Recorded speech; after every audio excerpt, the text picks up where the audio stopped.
Fambaas were lumbering beasts of burden favored by the Gungans of Naboo. They were immense quadrupeds capable of hauling enormous cargoes, and the Gungan Army used Fambaas as transports for their shield generators, and a pair of them in single file could carry the necessary components for their shield generators to function.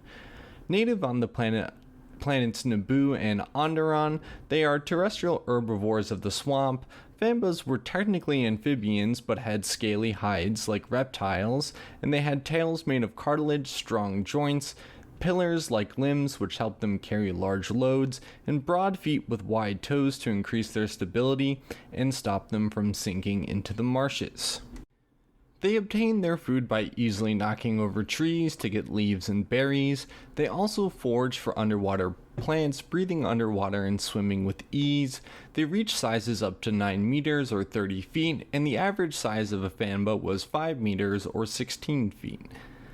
Fambaas traveled in herds up to 12 but formed breeding herds of the hundreds of family units, and females laid several eggs underwater or in shallow water, and the young hatched with moist skin and gills, but upon maturity the gills disappeared and their skin hardened. Their only real predator was the Sando aqua monster, probably because it was the only thing bigger than them on Naboo. Domesticated by the Gungans as beasts of burden, as cavalry or artillery draft beasts, during times of war Fambaas were used to carry portable shield generators, and they were also mounted with large booma cannons.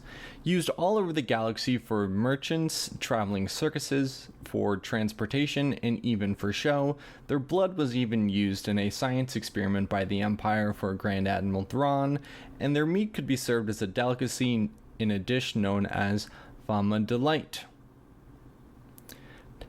To put it simply, they are giant dinosaur-like creatures, very cool and towering beasts that capture your eye, and adding to the megafauna of Naboo, a very cool species in Star Wars. I've always wondered what these actually were, and now that I know what they actually are, they are awesome. Very, very cool, and like I said, adding to the list of species on Naboo, that is the Fambaa. So with that, subscribe if you would like, and until next video, goodbye.